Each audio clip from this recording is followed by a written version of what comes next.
Hi, I'm Greta. And I'm Scott, and we're the board game couple, turning game night into date night. Today we're here to talk about Dead of Winter. Dead of Winter takes place in a post-zombie apocalypse world. The players are survivors in a colony, and you must search various locations such as school, library, or gas station to find food for the colony, and also other gear that might come in handy while searching the various crises that are inevitably going to come up. Oh, all while fighting hordes of undead. Each player will control multiple of these survivors here. Yes, that is Santa Claus. Well, Santa would survive the apocalypse, duh. They'll go through and they'll try and solve these different scenarios that come up, which add an extra layer to the game other than just simply trying to survive. Players brave the weather and the undead to travel from the colony in order to gather the food, weapons, and other supplies.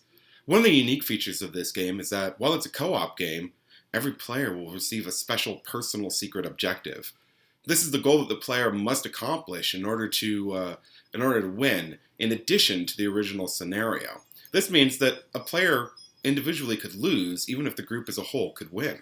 And actually, on that point, there's also a possibility that one of the players could be a betrayer.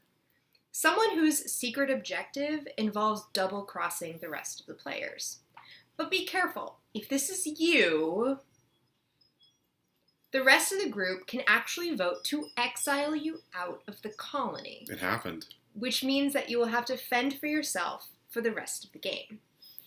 This is actually a super cool game. It's one of the better zombie games we've ever come across, and we've played a ton of them. Mm-hmm. I think one of the coolest things about this are these Crossroad cards.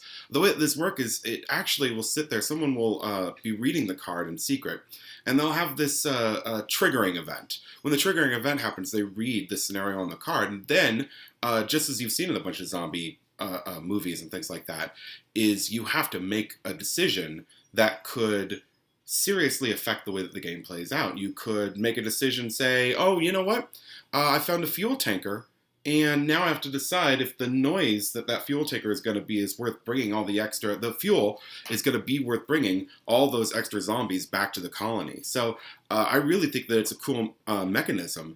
It is getting a little, I think we're already getting to the point where we know what the cards are just from the first line. So hopefully maybe in expansions there'll be better ones. But for right now, I think it's a really, really cool mechanism, and I really enjoy that aspect of the game.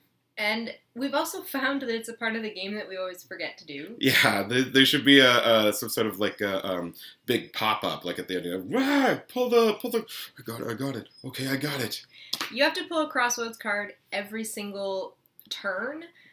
Something we've found that's helpful is if you actually spread the Crossroads card out, deal them out at the beginning of the game, so everyone has their own pile, because it sort of, we still forget them, but it limits the ability to forget about them.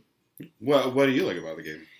Well, I think my favorite feature is that you can play as a dog. I mean, that's seriously the best thing I've ever heard of. This game is incredibly stressful. Sometimes I feel like I'm playing it and I can feel my heart beating out of my chest.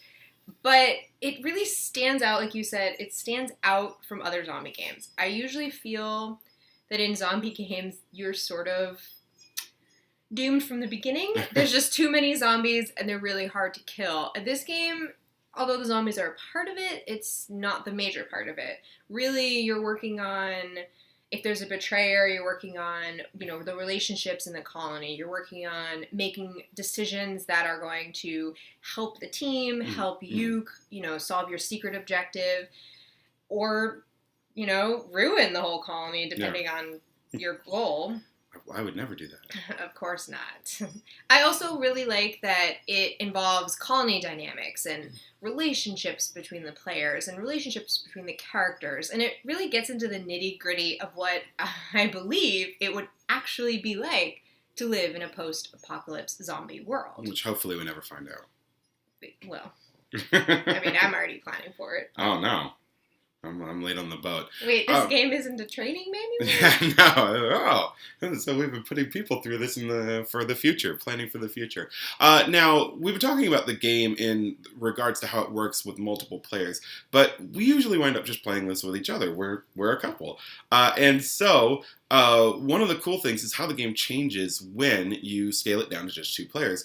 And one of the big changes is that the secret objective disappears completely. It becomes truly co-op at that point, and you two are just working together against whatever the game is going to throw at you to make sure that the goal is successful, that you guys achieve your objective. I will admit I sort of prefer the 2-player game. I'm actually not that big of a fan of the secret objectives feature. I know Scott probably disagrees.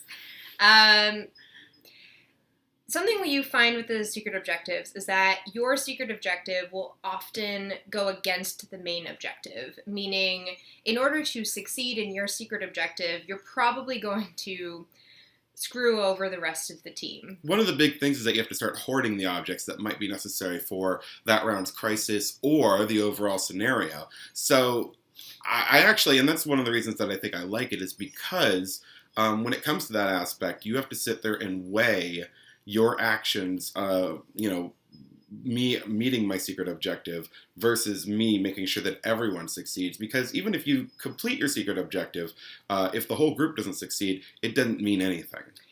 The feature definitely will weed out your friends who would rather let you die than let you win.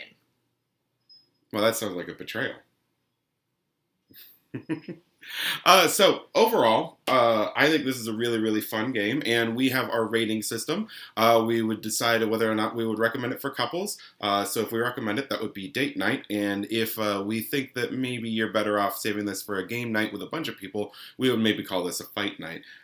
What would you rate Dead of Winter? Date night! What is it that you like about the game so much? I think it's a lot of fun. It doesn't cause...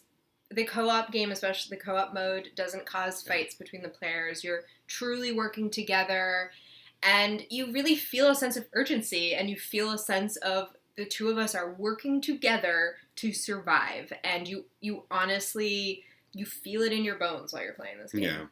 Yeah. I also I would say give it a date night.